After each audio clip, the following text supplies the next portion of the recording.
Hello everyone, Eric Watson here, freelance writer, player of games, writer of words, recorder of videos, and tabletop role-playing aficionado. Welcome to my weekly, behind-the-scenes, DM-only live stream, Crafting Annihilation, which I build, write, and prepare for our next session of Tomb of Annihilation. If you are playing characters Mannix, Kales, Gillian, George, or Theron, go away! The stream is not meant for you, but for the rest of you, welcome. We stream our Tomb of Annihilation sessions live on YouTube every Friday evening. Catch up on previous episodes on my YouTube page, as well as read weekly session recaps at roguewatson.com. If you'd like to support the channel, please check out patreon.com/roguewatson. Shout out to Platinum patrons, Andrew, Brian, Richard, and Joe. Gold patrons, RPG Papercrafts, Charming Grenade, Pretty Boy and Yuma, Marcos, David, Vicente, Gilberto, Sean, aka Cert2B, Adam, and Dead Lizard Lounge. Thank you all for your support. For our campaign, we use Roll20.net, and for streaming, I use Open Broadcaster software with Streamlabs. And I'm tentatively thinking that Discord might work this time. I've been playing around with the app, and it looks like it's no longer doing that horrible lagging thing for me. So maybe we can go back to our nice fancy overlay, hopefully. I mean, it's nice that Roll20 works as a backup plan, but obviously it's not ideal. Like, the video cameras just aren't going to look good, the audio quality is not as good, and I hear you all on that. So hopefully Discord will be working. I'm always trying to let it work because I think that's our best option going forward. So hopefully that will be the case. I need to remember to share these things since my YouTube no longer auto shares on social media as well. Let's do that real quick while I'm remembering. Hello Pat, Scott, Eldron, and Cert. Nice to see you folks there. Hey, you get to make it to a live session. Yay. I love Crafting Annihilation. This is turning into really one of the favorite things I do week in and week out. I mean, obviously, the live D&D campaign is always going to be the top thing. But this has been just really, really enjoyable. Not only for a chance for me to interact with you all in a much more interactive capacity, since I can't do that very well during our actual D&D campaign, nor do I necessarily want to, because I need to obviously concentrate on doing the campaign, but it just helps me like work on D&D. Like, it's been really helpful for me to bounce ideas off people and just be able to work in a kind of open development capacity. So that's been a lot of fun. Hello Doug at Chris Gaming, nice to see you. And apologies on the XCOM stream on Monday. I totally screwed that up. For anyone watching, I scheduled both my Monday and Friday stream together, but the problem is I reused the same stream key, so I ended up streaming to both those pages, so I was only in one of them. So apologies that I think screwed you over on that one. I'll just have to remember to only stream one at a time, and I've been doing that. I just randomly had a massive brain fart on Monday. Hello, Juicy. So yeah, we'll back to regular schedule with just streaming one at a time, hopefully going forward. All right, so we can recap what happened last week. I don't want to spend too much time on it, though, because I actually do need to do a lot of work on D&D for this week. But I did think that the Nanny Poo Poo fight ended up just really, really fun. As always, I underestimated my players' ability to just wipe the floor with my enemies. Kales, obviously, as an assassin, finally getting the drop on somebody, did a ridiculous amount of damage, although she did have to use inspiration to hit, because the hag had a 17 AC, but she did like 30-some damage. I actually rolled really well on initiative, like an 18, and then the players, like half of them rolled a 20+. So I was actually kind of sweating a little bit, because I think they did like 70 to 80% of her hit points in one round. So I was like, oh no. I was worried this would be too harsh. Now I'm worried it's going to be too easy, and she might not even get a chance to summon the frickin' thing. And if you recall, I nearly forgot, in fact I did forget, that she had an action her first round. I used her action to summon up the golem and then forgot to take her turn, which led her to be invisible and gave her a few more options and allowed the players to be more creative, which was fun. But I was really worried because, I mean, the hag's not that powerful, but still, to go out in like almost one round was crazy. Instead, she ended up hanging around for a little bit longer than that, which surprised me. Everybody concentrated on the golem, which was not a good idea because the golem is super strong. And then George had a fantastic idea. Arno, I believe, called this in an episode of Crafting Annihilation. He said maybe they will drop it into the well. And that was like just a one-off comment. We all just kind of nodded. Nobody really said anything. And then George fucking did that, which was amazing. Although I had to give him special DM inspiration to do it. And he had to roll an 18+, which he nailed. That was a great moment. Probably one of my, if I had to do like a top 10 moments of our campaign, I think that would end up being one of the top 10 moments because that was such a huge game changer. The Flesh Golem is such a strong enemy. It would have just destroyed my players, and I think they realized that.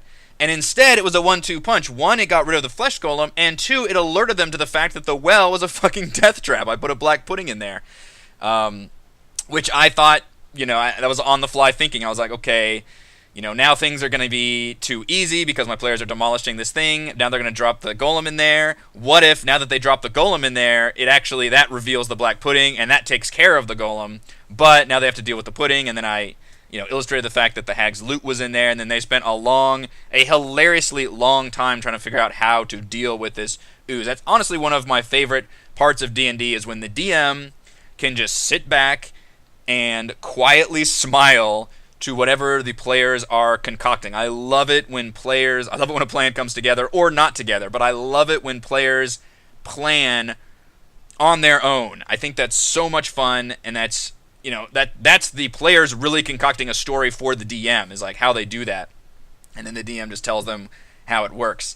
Unfortunately, they were kind of a little dumb when it comes to dealing with an ooze, especially they thought they could lasso it somehow and yank it out. I was like, guys, it's an ooze. And it's an acid ooze. It's going to eat through the rope. So I wasn't quite on board with their eventual plan. I did like Theron just losing patience and jumping in as a crocodile and this kind of brute forcing it, which was totally doable, and they all just shot at it.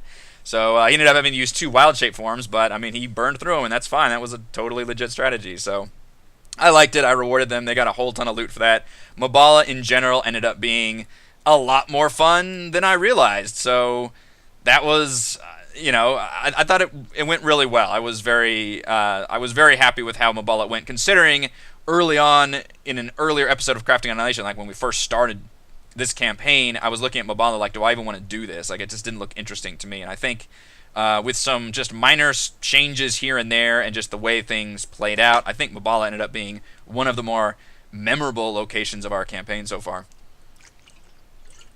Alright, I don't want to dwell too much on it. If you guys want to go into it, that's fine. I will gladly answer any questions, but we really need to get to what's happening next, because unfortunately, at the end of last night's session, my players opted to go to the heart of Oobtow. Now, that was totally their decision. They can go where they want.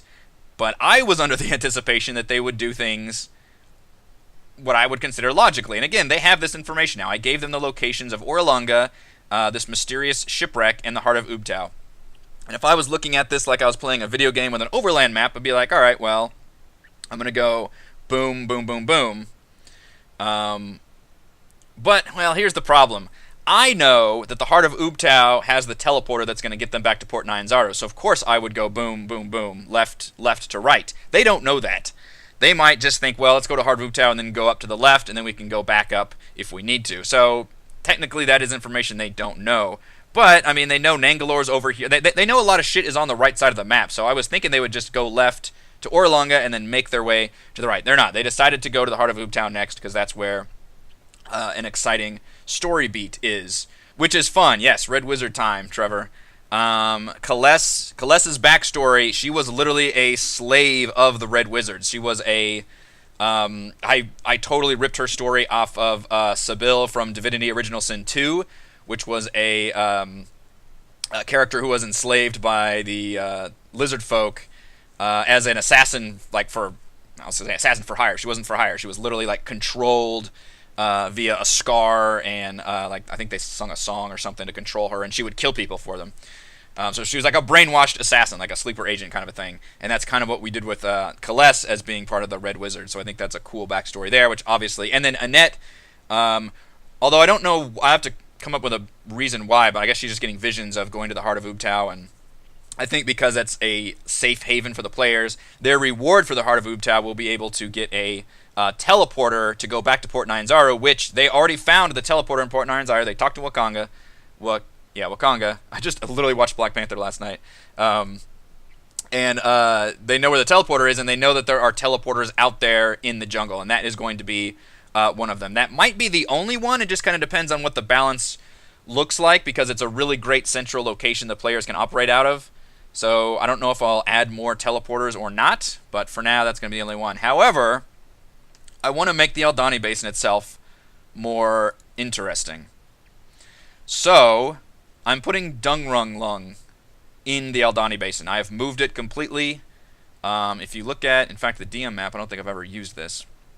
Here's the original locations of everything. And I've moved things around, which is a big advantage in Tomb of Annihilation, in that all of these things, or much of them, are on the GM layer, and I can just move locations wherever I want, which is a huge help. So Oralunga, I moved closer to here, just because, you know, random encounters are not as interesting as locations, so I'm just going to move things, you know, just a little tighter together, more densely packed. I moved the shipwreck way the fuck up here, because, again, I don't think they're ever going to explore down here. They're probably going to get to Omu via the water. And then I'm moving Dungrunglung out from over here down into the swamp, because it just seems like the Grung stronghold would be in the swamp. Crab people, crab people. The Aldani themselves, I don't know. They don't really seem... There's actually an interesting backstory with them, but they don't... Their actual encounter isn't very interesting as written. So, unless I can come up with a good way to use them, it just says... The Aldani don't communicate with others unless they must. They won't fight unless the characters refuse to take a bribe to leave the area. The Aldani will aid the characters only if they're offered something of great value in return. So, I guess they can kind of help characters. I don't know. I may mention them at some point. They don't seem terribly interesting at the moment. But I want to put Dungrunglung in there. And originally, I wasn't going to use Dungrunglung. I didn't know how to use it, kind of like Mabala. It has a map, which, speaking of, I actually need to restore it, I think. It's an archived map. Yep, I've never even looked at this map. Well, until since I reviewed the module a year ago. Let's put it here. But my players have a cool relationship with the Grung. George does, at least, in that he hates them. My players know that the Grung are bad. But as written, this location is very problematic for two reasons. And I mentioned all this on my Patreon page. I put a post about the Aldani Basin and Dungrunglung. First, there is a story section in Dungrunglung where the players are meant to help. There's like a civil war going on, I guess, between the corrupt king and this other second in command. And there's this big convoluted process where the players are meant to trick the king into believing he's summoned a god, blah, blah, blah. It's really kind of weird. The problem is, Grung do not speak Common. And it's never written anywhere that even any of the special NPCs can speak Common, which has to be an oversight, because the players are supposed to literally work with this like advanced plot to help them. And then my number two problem is obviously my players would never help the Grung. So I have to change what Dungrunglung is. I think I'm going to use the same map, but I'm going to change the whole scenario, and instead have it be that they are basically like a combat arena in the middle of that maze. And they're pitting captured people against each other in order to appease their god. Let's say like a blood god, kind of like Aztec-style ritual sacrifice. But instead of necessarily them doing the sacrifice, they just pit people against each other, and their captured people kill each other. And I'm going to put Azaka in there. Azaka has been finally captured. She's been trying to hunt down the players. She ran afoul of some Grung. She's probably been in were-tiger form for some time because she's just gone pretty much feral. And then the players will have to deal with that. And I would love, similarly to Mabala, to try to maybe capture some of the players and pit them in a fight zone. I think would be pretty fun, just because that creates some interesting scenarios. I don't want to do it necessarily cutscene style, but maybe like Constitution saving throws, the blow darts, knock them out or something. I do need to prep some swamp encounters beforehand, because this is quite the journey. And I literally put Dungrunglung right in the middle of their path. So whenever they cross, and it's still in the GM layer, I can put it wherever. But they will reach Dungrunglung after about 6 days of travel, approximately halfway to the heart of Ubtao. And I suppose there's always the chance they just not go inside, but I'm going to try to tease the fact that they hear like tiger growls or something, like maybe try to tease the fact that Azaka is in there. I think would be really fun. Yeah, Were Tiger is still a... Were creatures are very hard to hit. Now, the players do have some more... Well, not really, do they? I gave Kaless a magic dagger, and George has a magic bow. Gillian and Theron can both use spells, I guess. Mannix is kind of out of luck, but Mannix is also half blinded, which is hilarious, so he's he's kind of in trouble in general. Um, but they can basically do what they did before, which is try to calm her down with almost like a Black Widow Hulk style in the second Avengers movie. Like, sun's getting real low, big guy. Kind of calm him down that way in a series of probably persuasion checks, although it'd probably be a series of checks, in which case Azaka would probably get maybe a few hits in just to make things a little spicier, but I don't think they would be designed to actually fight her straight up. And I think that'd be a cool story moment if they could calm her down, and then now they've got the power of Azaka in this area. And I'm okay with giving them Azaka back here because it's been a while, and B, when they make it to the heart of Ubtao and they do use the teleporter, assuming they do, then we can finally start dropping off acquired allies. I've got future plans for releasing that Predator.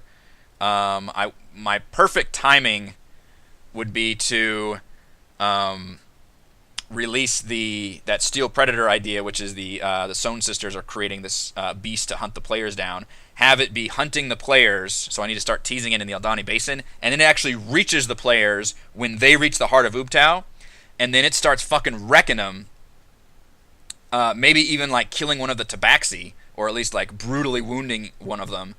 And then that's when Valindra teleports them up to the heart of like starts a teleporter and whisks them up to the heart of Ubtao to rescue them. So that's a big like terrifying moment where the players literally can't, like, you have to get the fuck out of there, and then they go up there and she kind of rescues them.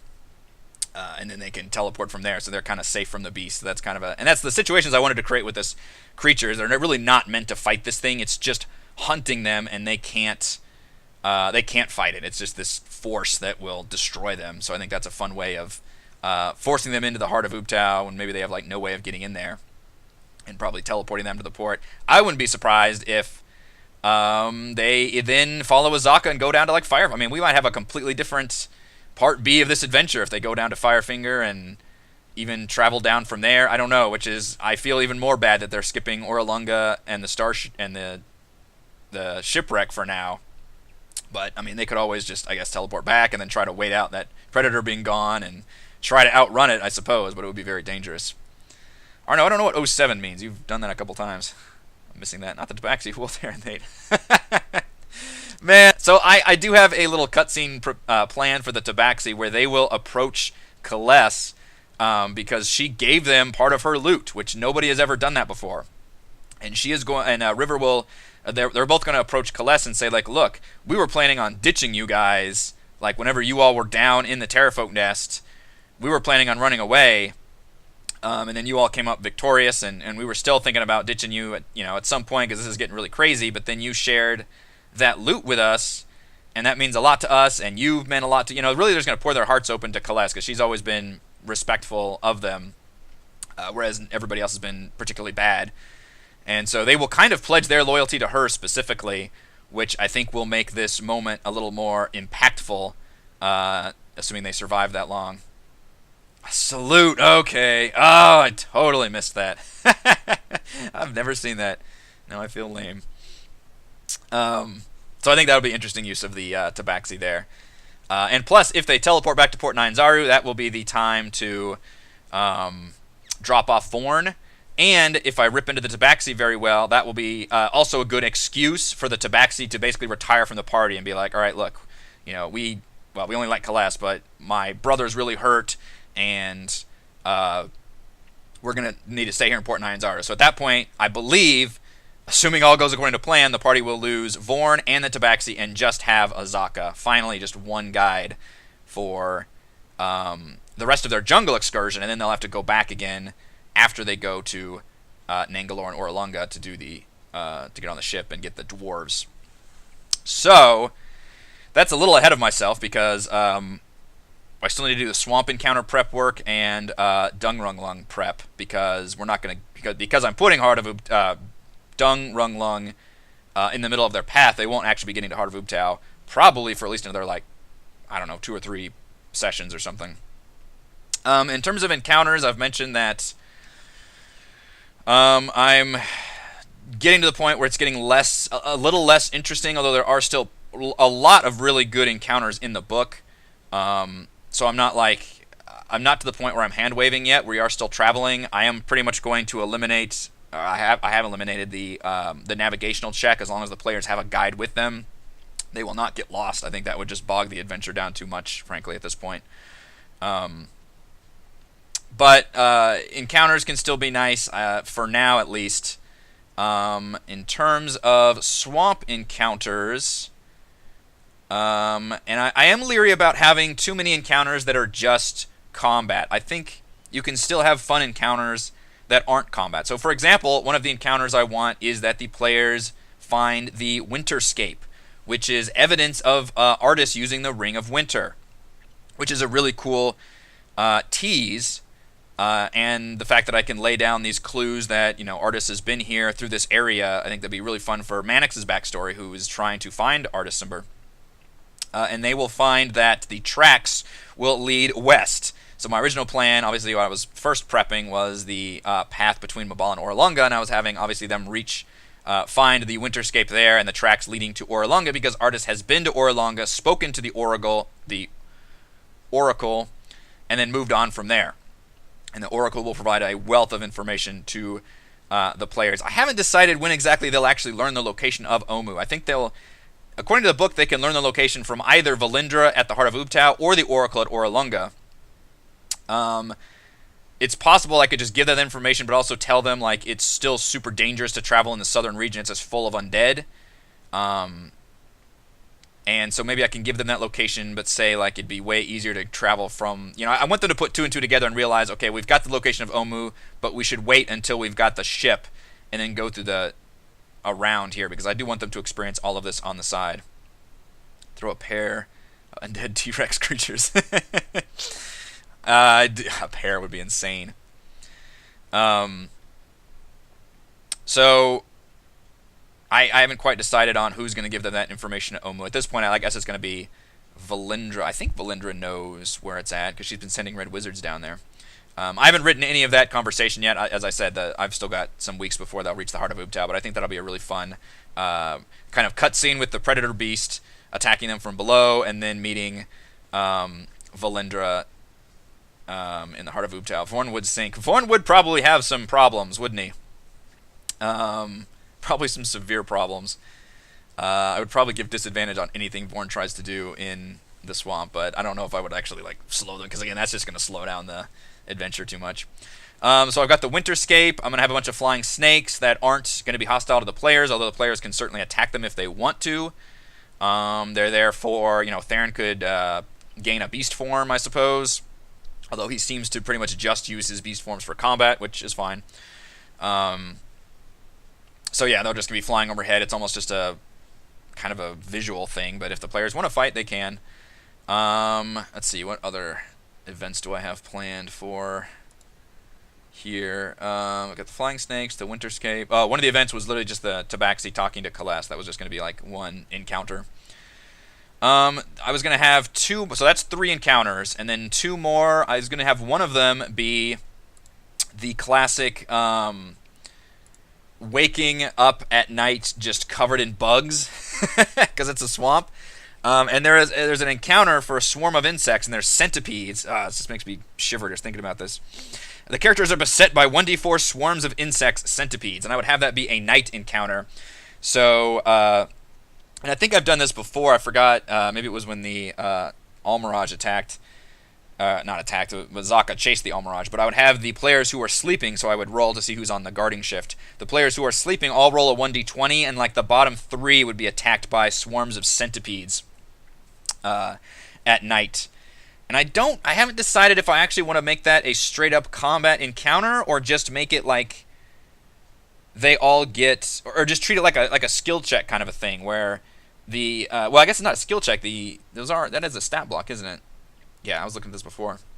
The swarms of insects have a +3 to hit, and they would do damage, but more importantly, it's a DC 11 Constitution saving throw, or the player can be infected with Shivering Sickness Disease, which basically is like exhaustion, I believe.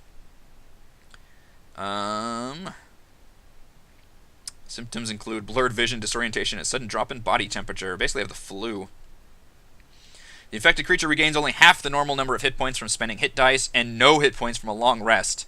The infected creature also has disadvantage on ability checks and attack rolls. It's worse than exhaustion. At the end of a long rest, an infected creature repeats the saving throw, shaking off the disease on a successful save. Keep in mind, we do not automatically long rest in the jungle. That would be pretty fucking brutal.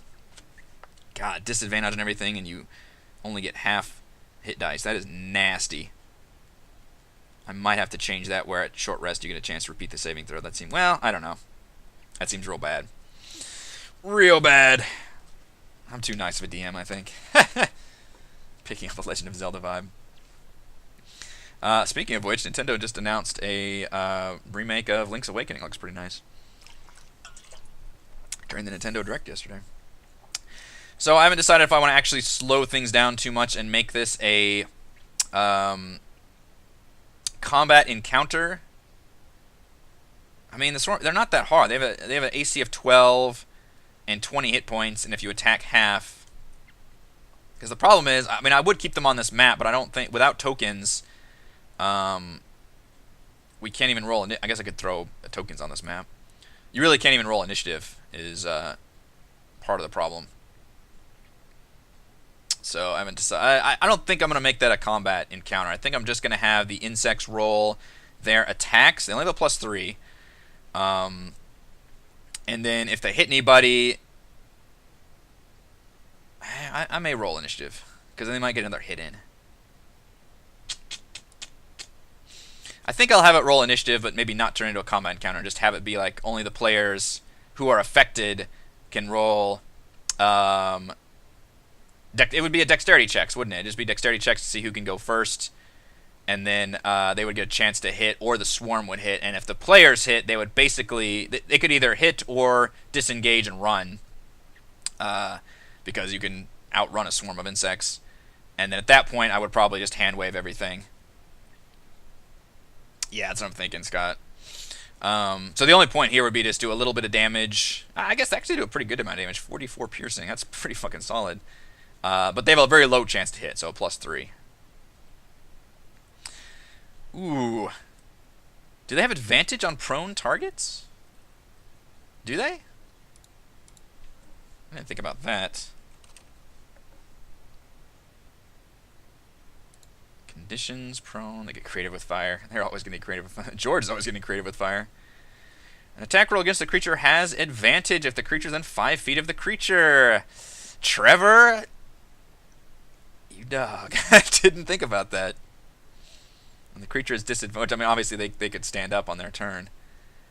Yeah, because you sleep prone. God, I wouldn't even thought about that. Nice. Okay. They get advantage on their attacks. Let's turn the... Nope.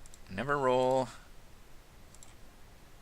And, what is the... How do I turn the toggle on? Oh, advantage toggle. There we go.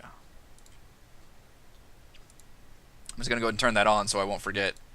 They have advantage while they're prone. So at least that first round, yeah, that makes a big deal. 2 + 3 attacks is much better.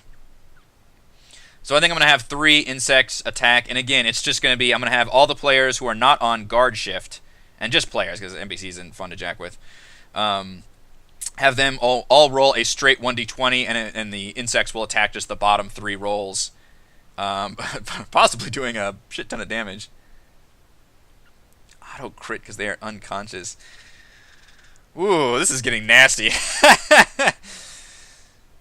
That's true, isn't it? Because they're technically sleeping.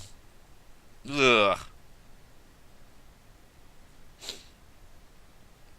I don't know if that part's true, where they can... I mean, it does say they can occupy the same space. Being nicer campaigns is understandable. Yeah, that's true. We've never crossed that hump of D&D play. We've never lost a character. It just feels, I mean, like when you think about the Ack Inc. guys playing the same characters for like 15 years or whatever it's been, like I don't know, it just feels weird to lose any of those characters. They almost have like superhero armor, although with Jeremy Crawford that might change, but I don't necessarily want to have that feeling here. I want that feeling of danger, but it also has to be a big fucking deal. I don't want a player just to die from a random encounter either, you know? That seems really lame. Like, if they die during a really cool fucking huge story moment, like, that's different. That could be extremely memorable. But if you just lose a player because of some stupid... You know, it's not XCOM. This is not XCOM where it's just players are throwaway characters. These are very, very big characters you're playing all the time. So this always turns into a conversation whenever we bring up player death. But I am not opposed to it. I just think that killing somebody during a random encounter seems like an utter waste and a huge mistake. Sleep is dangerous, yeah. I mean, the problem is there is yeah. I mean, that's why players put on guard. I have not fucked with them at night at all. There has been 0 night encounters. That's like not even a thing. So this would be a huge wake up call, pun intended. I never try to kill a PC. Let the dice decide their fate. Yeah, I mean that's also a good point.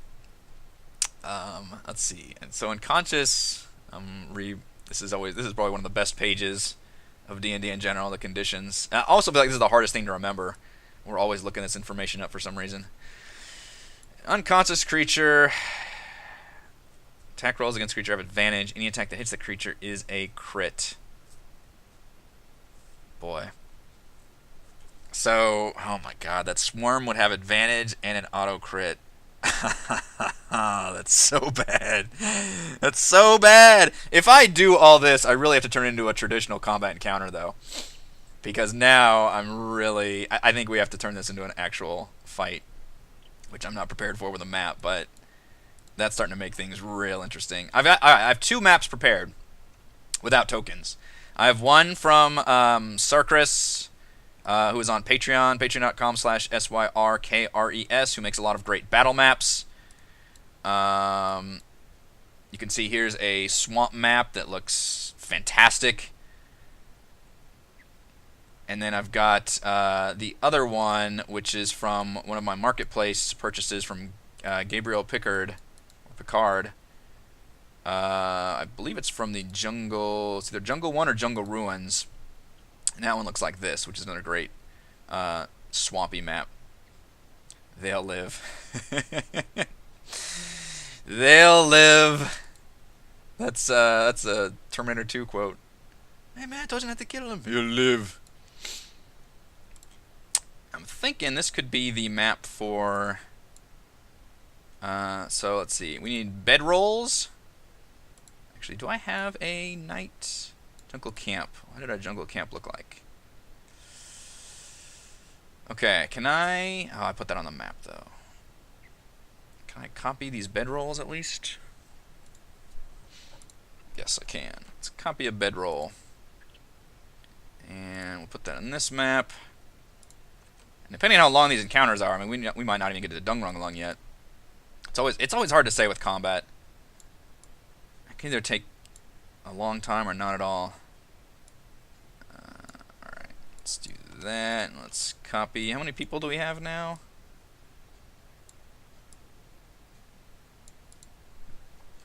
Let's see, there's 5 players, 2 Tabaxi, and Inet, and Vorn.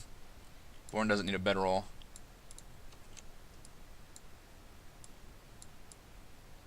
Everybody sleeps in an odd little pattern. How much personal space would everyone need? Let's see, that's, what did I say, 5, 6, 7, 8? It's 8 people?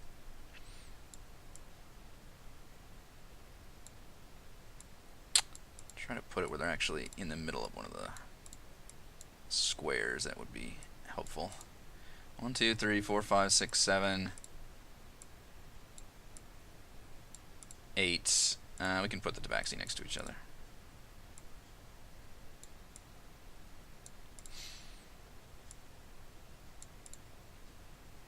They sleep far apart from everyone, if that makes any sense.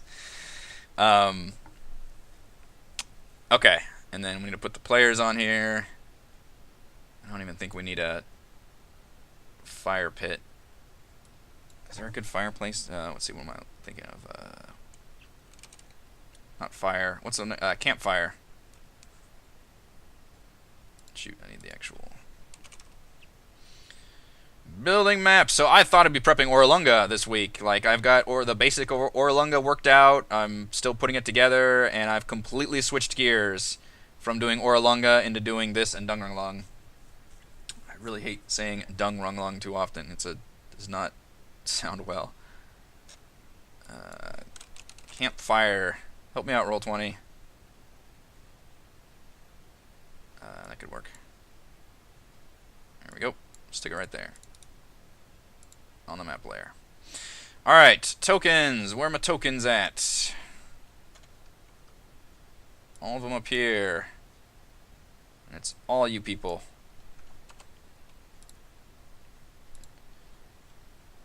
Fighter tank went off by himself. Never split the party. Actually, we split the party a lot. But that can go badly. I mean, I think player deaths can be memorable. Like, I mean, I think they're memorable just in general. But I don't know. I want to create. I'd rather make that like a cool story moment than just like, oh, you randomly died from a, no-named Pteranodon or something. Let's see. Something like that. And maybe Born was sleeping right there.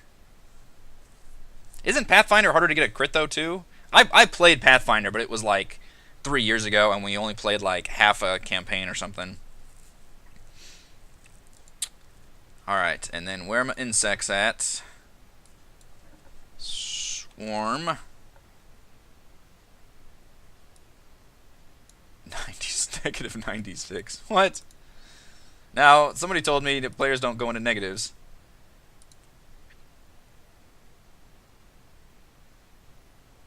Swarms of insects. I guess we could roll for hit points since we're turning this into an actual encounter. That is delicious. I would not have realized they got advantage and auto crit. That's hilarious. And I guess if they get, depending on what the initiative I roll, they could get advantage again because the players could still be prone. They have 5d8 hit points. And we're going to put 3 of them. They're not, so that could be a strong opening salvo, but they're really not that strong. I mean, 12 AC and 22 hit points. They're pretty much going to get blasted after that first initial turn. The interesting thing is none of my players wear heavy armor or even medium armor. And I think, correct me if I'm wrong, but can you sleep in light armor and still be okay? Or not? Because I feel like the armor thing hasn't ever really come up either.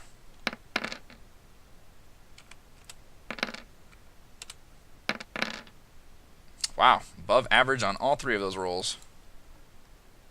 Not that it matters a whole lot, but I do like rolling for hit points.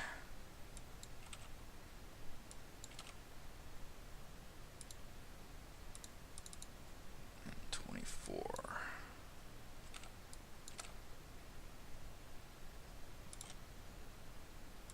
Oh, they do have resistance. Shit. That's right. Against all the normal shit, right? Yeah, bludgeoning, piercing, and slashing. So they might as well have double hit points then. Holy crap. Alright, this is quite the damn encounter then for a half challenge rating. Just because, I mean, that makes a big difference. Them being able to creep up and basically be on top of certain players could make a huge difference. It also could make a huge difference depending on who they end up attacking. If like one of them swarms over George with a 17 AC, or Kaless with her 17. So what is the rule about sleeping in armor? I feel like Xanathar has covered that too.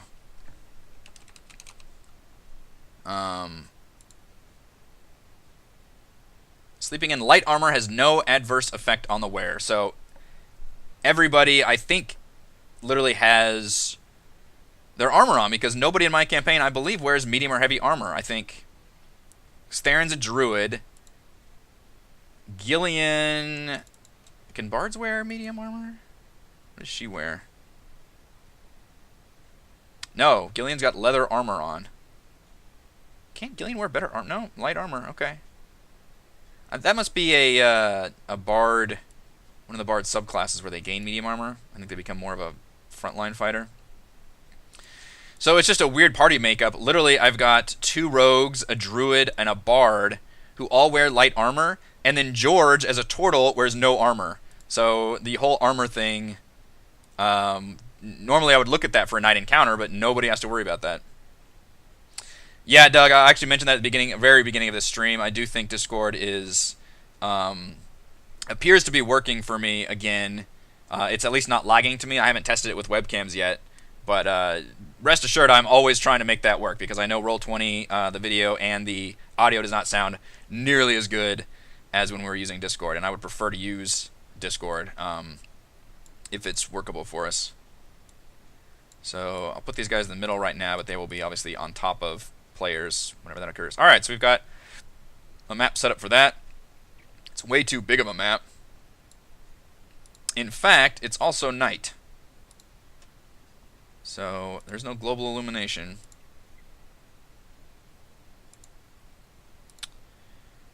Which means... oh shit, some of you have lights though, don't you?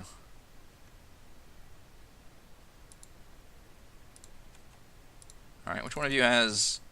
oh, come on, Roll20, let me click on the tokens. It does this every once in a while. Somebody must have a light source on, like lit a torch or something. Let me look. I could restart it. I could also create a... well, I mean, let's make the lights...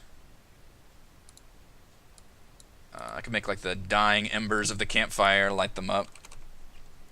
Make things a bit spookier. Put a light, stick it on the... oh crap, I can't put it on the... that's right, for some reason you can't move things to the dynamic layer, you have to put it on there to begin with. There we go. Alright, now you're showing it. Let's see, maybe 10 feet. But it's going to be all dim.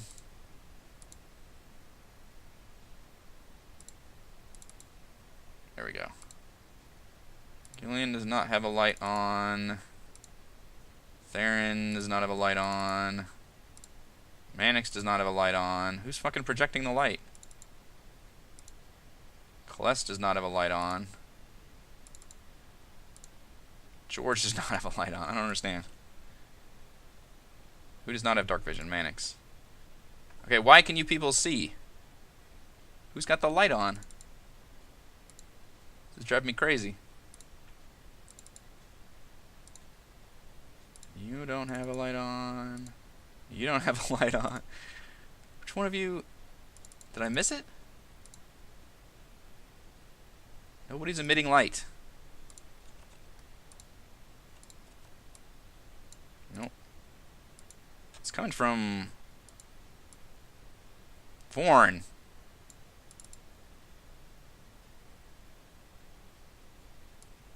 You are emitting light. Except not all players see light, so they wouldn't actually see that anyway. It's just fucking me up, maybe? Having some rolls. Okay, so they're just... I think I'm just seeing that from their point of view. Which I actually want to get rid of that then. Because I don't need my NPCs to see light. I don't care. There we go. Alright, so just all the NPCs were set up like that way. Okay, sorry, that was... there we go. I wanted to see what it looked like, and it kept showing me what the... from the NPC's point of view. Well, Celeste has dark vision, so hers is different. That's what Mannix sees. That's more like it. So you can just make out everybody, and it creates a little creepy scenario for everybody. This is what they initially see, so they'll have to scroll down a bit. And then obviously I'll move the insects on there. Alright, so that'll be like the day 4 encounter. And then I think I want to unleash a shambling mound on them. Just for funsies. That might be a little harsh, but one good, just straight up fight.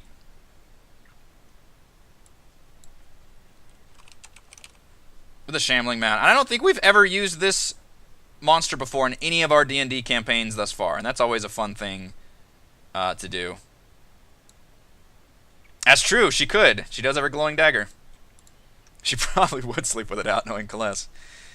What is a shambling mound? Let's look at this creature.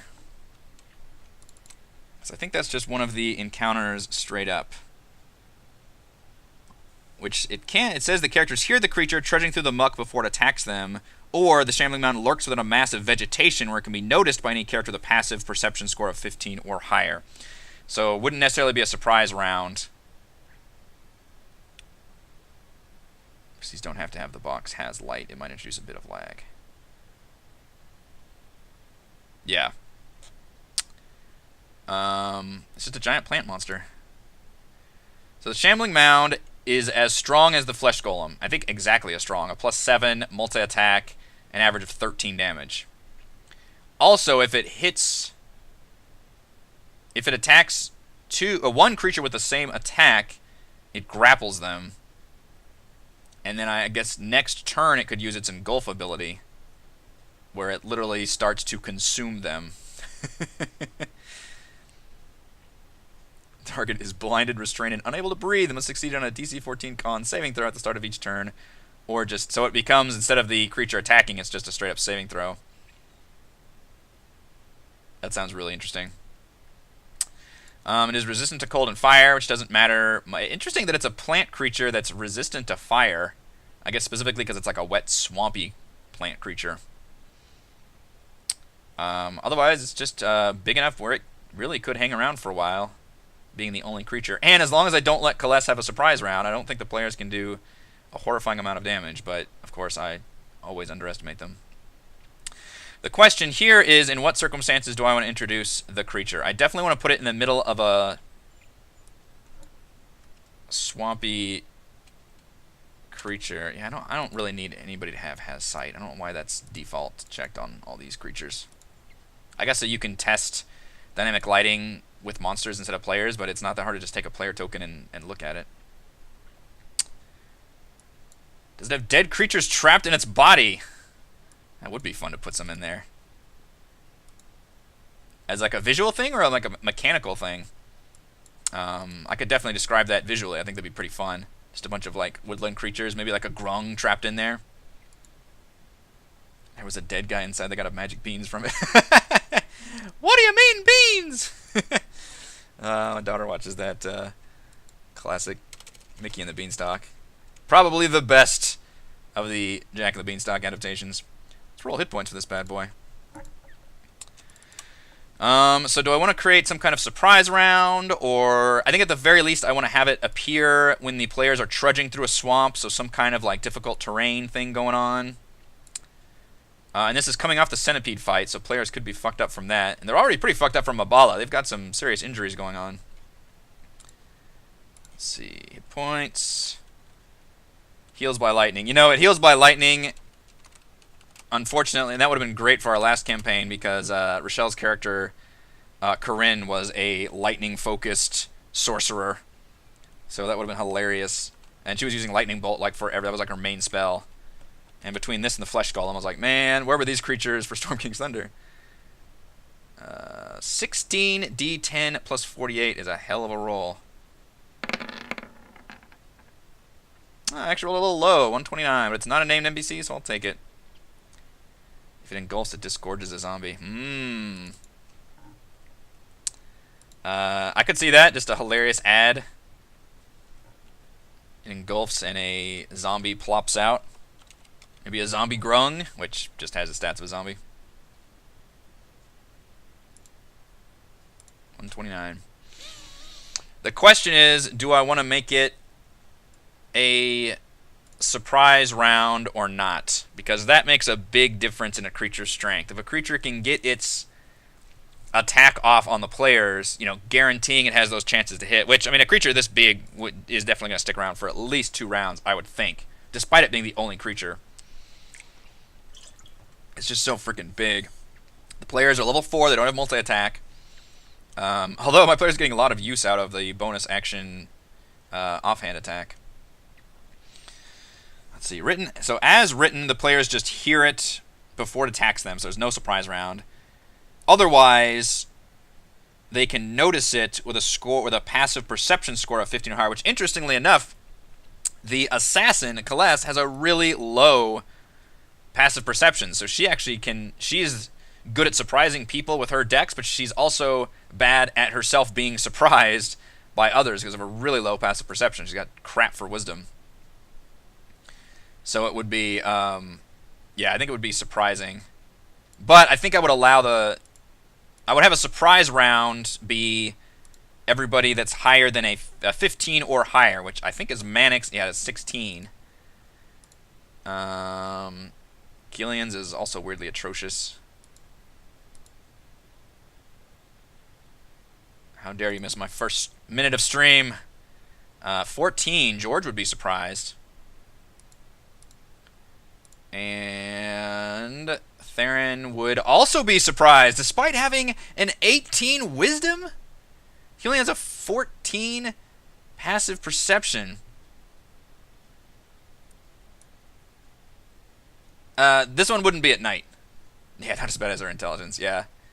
I've noticed that Celeste doesn't seem interested in role-playing the incredibly dumb character, which I don't blame her. That's a very specific taste, and I think that can only be really fun when you have like a big bruiser type character. I don't necessarily fault her for that. Although I do wish she had kind of role-played. I think we forgot a little bit about everybody's quirks. Like George is supposed to be really clean. Cleanliness is the word I'm trying to use. I think Gillian at one point did swear vengeance against an enemy randomly. I would like to see them doing more of that kind of thing. How the hell does Theron only have a 14? Is it 8 plus 2 plus 4? Yeah. How the fuck does Mannix have such a big one then? He must have some kind of ability. He's only got a 14. Is he just super perceptive for some stupid reason? It's one of his things. It's gotta be one of his things. Ear to the ground? No, I don't know. I don't care. But he's got... So he'll be the only one not surprised. Maybe have a Tabaxi go missing and later have them find the body in this creature. Oh! That's like the horror movie style, like one of them goes slit. I don't necessarily want to create... I'm already going to jack with the Tabaxi later with a Steel Predator, so I don't want to make this too much like it's hunting them. I just want to make it like they come across this creature and it just erupts. So they're going through a section of swamp that they have to trudge through. It's like knee high and it's waist high and it's getting real like, you know, all of a sudden they hear like no insect sounds and then this creature just bursts out of the swamp kind of all around them, surprising everybody but Mannix, who hears it at the last second because he's got his big perception. So the first round would just be this thing and Mannix, which, you know, Mannix is not that great in combat. We'll see what he wants to do. What's funny is I think the players will try to, you know, drop fire on it. He might try to use his fire breath and then realize it is like fucking... It's not immune, is it? It's resistant to fire. It's immune to lightning. So I think that will be the idea. It will... I will have a surprise round, but Mannix will still be there. Let's go back to here. Need to drop everybody on this map. And I think that will cover all of our swamp encounters. Fuck, I haven't even gotten to Dunglunglung, y'all. Nope, that's not the right one. So just 2 combat encounters, assuming they don't jack with the flying snakes, because I haven't even created a map. And I wouldn't have that. I'd just have the snakes attack once and like fly off or something. It wouldn't be a big encounter. But they'd be these 2. Shit, that's the same one. Where's the bog? There's the bog. These 2 that would be designed as combat encounters. Interestingly, Vorn would be slowed by the swamp significantly. Let's see. I guess a plant is a living creature, so Vorn's rules would still apply. But somebody could technically...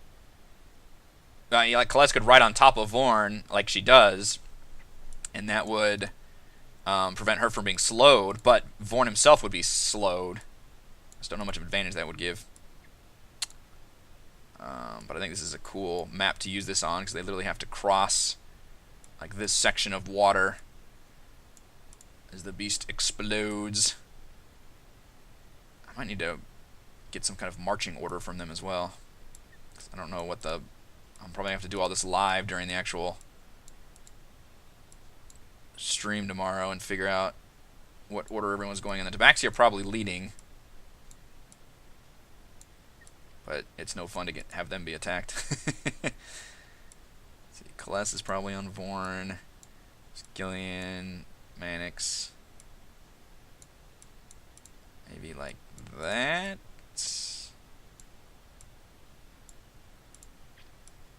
Something like that, the way they're crossing in. Oops. So the idea is surprise, plant monster, and I guess it's going to try to... I should remember to... Because usually, when I have a creature with multi-attack, I try to spread those attacks out. I don't try to just hammer on one player. But in this case, the plant's engulf ability seems to only go off if it does hit with both attacks on somebody, and then it grapples them. Here's the question, though. It says... Oh, and so engulf is automatic after that happens? Or is that another action?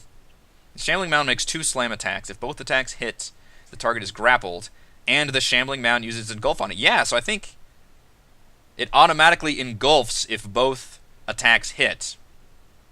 And then the engulfed creature only does things on the start of each of the mound's turns. So it would be a full round before the engulfed creature would have to roll the saving throw to take damage. The other option is they have escape DC of 14. Now, when it says that, I assume that is a strength check.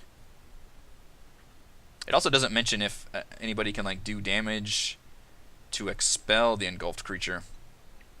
I do like the idea of it spitting out a zombie, though. I'm gonna throw a zombie on this map. If it does get the engulf off, which there's no saying that it would. Ooh, I just should use a yellow musk zombie, shouldn't I? Well, not necessarily, because that's only the musk thing. I think like a plant-covered zombie, but I think just a regular zombie will be fine. Zombies, as we know, have very low AC. It's a great running gag. Between all these combat encounters, I don't think we'll make it to Dung Rung Lung tomorrow. I think we'll just do all these swamp scenes. 3d8 plus 9. 23.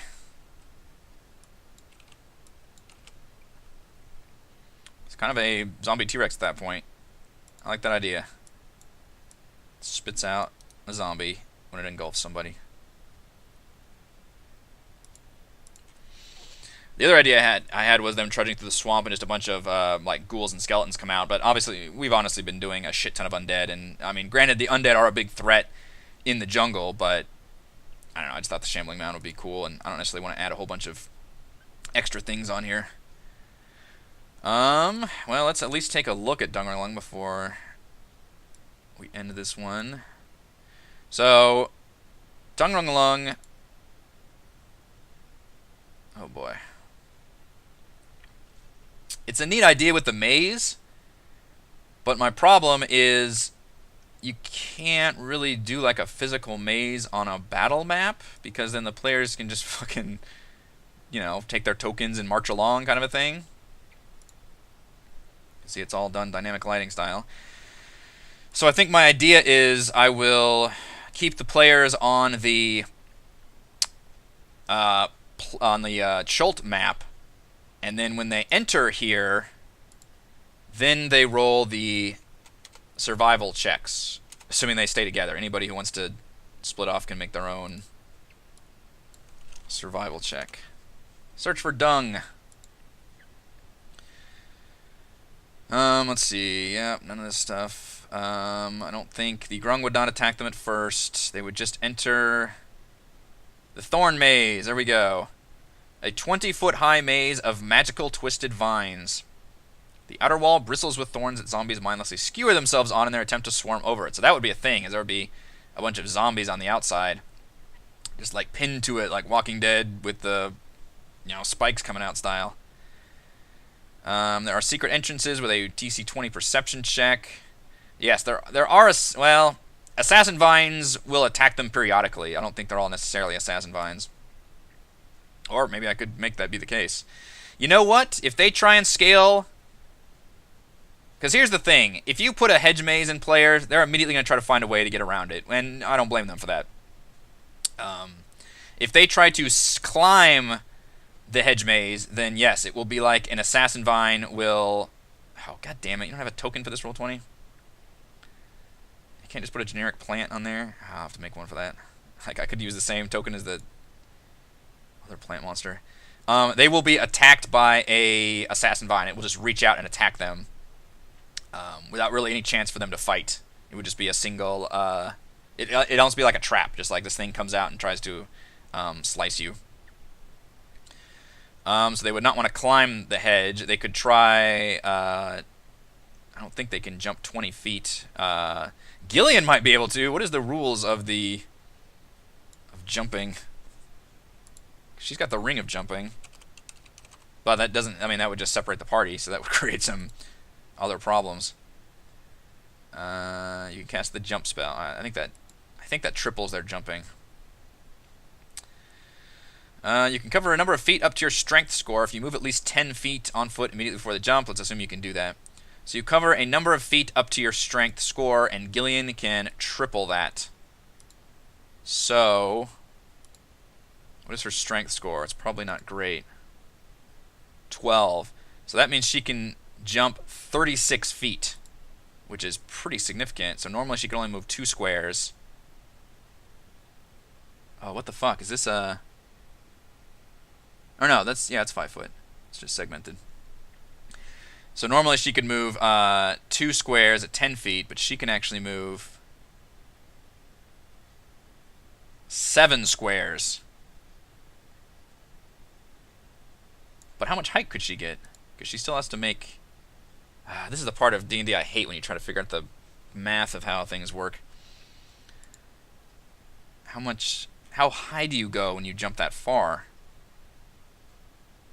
High jump, you leap into the air a number of feet equal to 3 plus your strength modifier. Okay, well that's the idea. Yeah. So high jump. So 3 plus your strength modifier is a lot less. So that would be a 1. So she can move 4 feet high, but she can triple that. So she can jump 12 feet high. So that's still not high enough to clear the Thorn Maze. Okay. Just make sure I have that information, because that's going to come up. You try to anticipate these things happening, and then you can speed things up if I know the answer ahead of time. So I want to force the players into the maze, obviously. So if they try to climb it, the vines will attack them, and I don't think they'll be able to jump it. I don't see any way of doing that. Can Vorn even fit in here? That's another big deal. I think I would allow Vorn to come in, but immediately the vines would start whipping him, and he would, like, not be able to get in, essentially. I hate... I mean, Vorn is still really strong. I hate doing this to the players again, where they can't allow Vorn into an area, but I think that's the whole... Like, the maze is just too tight, and he would not be able to get around without taking just a severe beating every time he moves. So I think the idea would be they would have to park Vorn outside again. I feel bad about doing that again, but honestly, Vorn breaks so much shit, even when I'm nerfing him. So I think they would have to leave Vorn outside.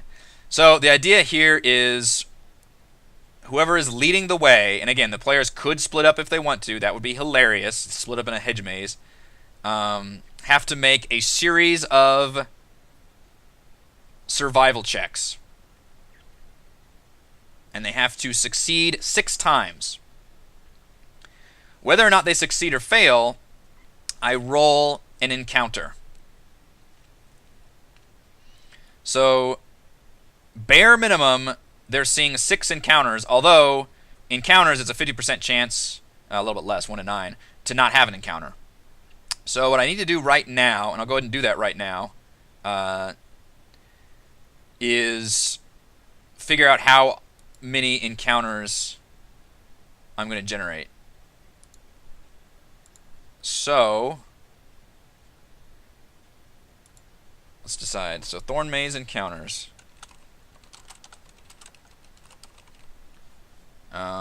So I need to just roll a bunch of 1d20s.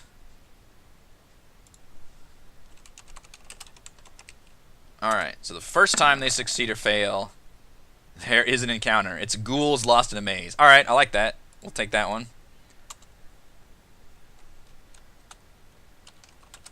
And the tricky thing is, I mean, if they fail a lot, this could turn into a bit of a slog. So I would probably allow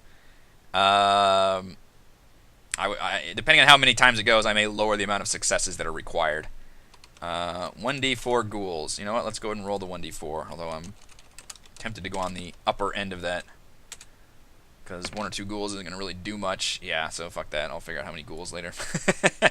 1 ghoul is kind of silly. Maybe I can make it a funny thing. We'll see what all we get. Alright, let's do another one. 1d20. The second encounter is also an encounter. Although it's the characters here, a throaty croak that sounds at once both lusty and forlorn. Okay, that might as well not be an encounter. A lusty croak. They just hear a bunch of croaks nearby. So it maybe freaks them out that there's going to be grungs, and there's not. Alright, third encounter. I suppose I could just do the up arrow. Is not. Third one, none. I don't know how many of these I need to prep either. How many times is it going to... I need to look at their stats and see what they're doing.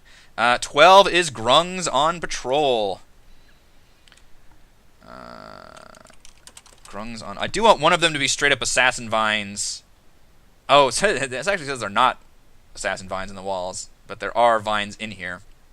So one of them would just be the assassin vines, or, you know, they wander in an area where the vines are more aggressive or something.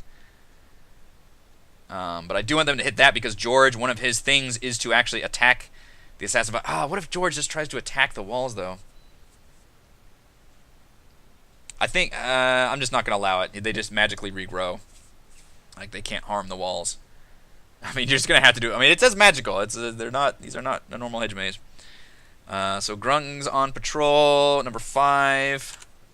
Wow, I'm really rolling a lot of encounters. There's my assassin vines. All right.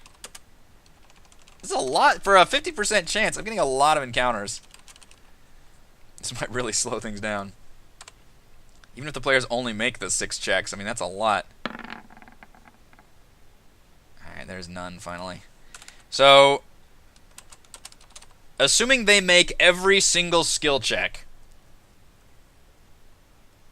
which is a DC 15, they're getting 3 combat encounters. The ghouls, the grungs, and the assassin vines. That's a lot. Ghoul once out, just passively follows them. Help me, I'm so lost and hungry. Can I? I didn't know that, GR. God, I've been doing GM roll forever. Thank you, Pat. God damn it. Can you really do that?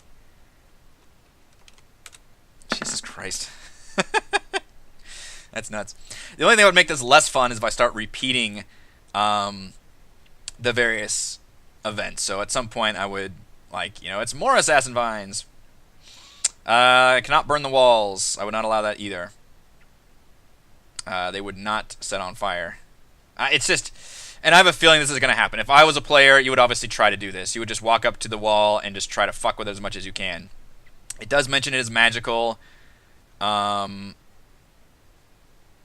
It doesn't mention anything else about it, so I would assume if it's magical, let's just say it's anything you try to do to fuck with it, you just can't do it. And if you try to, come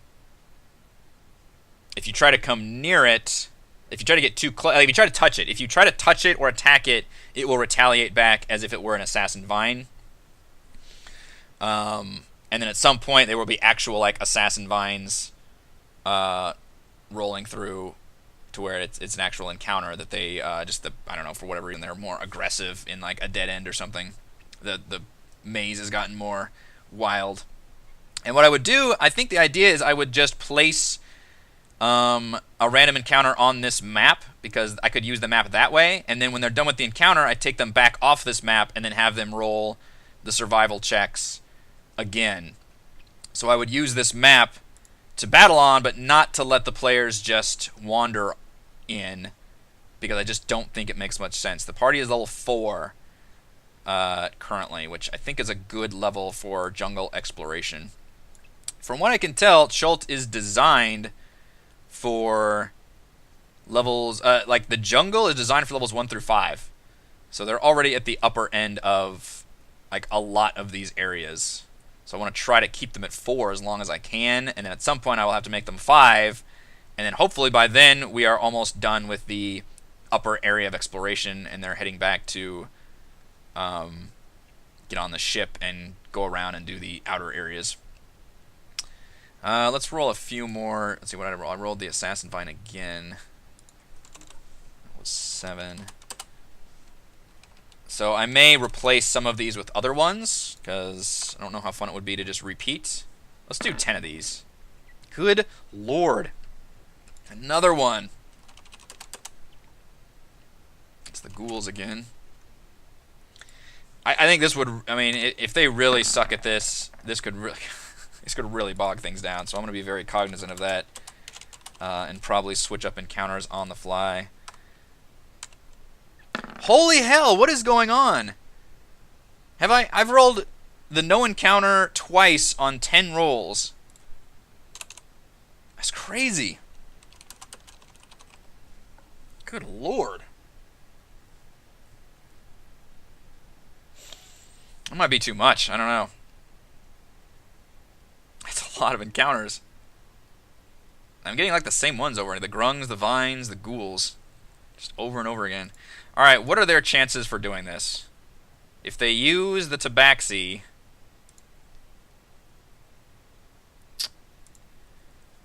the tabaxi have a survival of +6. So the tabaxi could come in handy if they're getting it, but knowing me and knowing how much the players hate the tabaxi, they'll actually probably fuck this up quite a bit. But a +6 is very solid. But still, 6 rolls is a lot. And the next one is probably Theron, is the druid, who has a... He's also got a +6.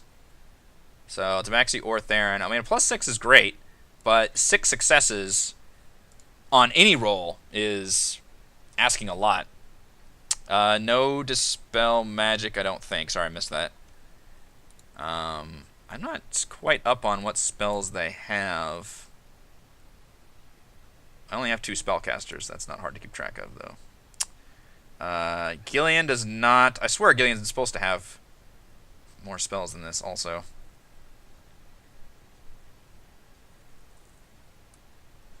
She only has 2 level 2 spells. It doesn't seem right.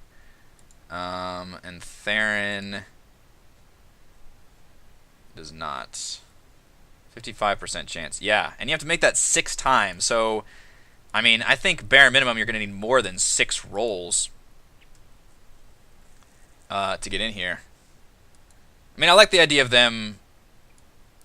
I like the concept, the way it works where you have to get the rolls and you have to make a certain amount of successes, but at some point I will probably have to cut it off and say, like... I don't know, like just the next success lets you find the entrance, basically, which is all the way down here. And what I'd like to do is, when they reach this point, you know, the next encounter will basically be a bunch of blow darts attacking them. They will all get Constitution saving throws. The ones who fail will be knocked unconscious as the grung come to, like, collect them and throw them in the gladiatorial pits, which is going to be the water in here. I know, that's what I thought, yeah. Gillian should have a lot of other spells. I thought that as well. So I still need to prep a lot of that, but I have next time. I have a feeling that, I mean, we probably won't even make it to Dungrungalung tomorrow, honestly. I think you're right, Juicy. Entire next session Swamp, entire following session the Maze. Plan on clearing the mazes up tomorrow. Time box it, pass some encounters, you run out of time. Yep. I don't even know if we'll make it to the maze tomorrow. We'll see. Like I said, I mean, it's just weird. That combat's hard to tell. It's just always hard to tell. It can be a slog, or it can go a little quicker. I can see us making it to Dungrungalung tomorrow. I don't know how far we get. And the thing is, you always want to create a good stopping point, too. You don't want to, like, just... I mean, I guess I could stop them in the middle of the maze, but it might make more sense to stop them at the entrance to the maze. And then, yeah, I think we'll do Dungrungalung next time. So I'll be able to better prep the Grung City and really dig into more of the story stuff next time, because I do want to create some story moments here, despite the Grung not actually being able to speak common. Throw a Zaka in a cage. Hopefully be able to fuck with the players a little bit in a ritual combat situation, and know that they will not really be able to take on the Grung head-on like this, because there's way too many of them. So I want to create an interesting, like, you know, situation where the players are captured in a really, really hostile place and figure out how the fuck they're going to get out of this situation and keep George conscious at the same time without destroying all the growing in himself in the process. All right, I think that will do everything. I've gone way over my time for Crafting Annihilation. Thank you all for joining me. If you like the content, do check out patreon.com/RogueWatson. Tune in tomorrow. I'll be here for my XCOM 2 live stream. There will be a, let's see, this is a Rogue Watson review, so I'll do a board game review tomorrow. Should go up for patrons, everybody else on Saturday, and then, of course, Friday night for Tomb of Annihilation as things get swampy. Thank you guys, and I will see you then.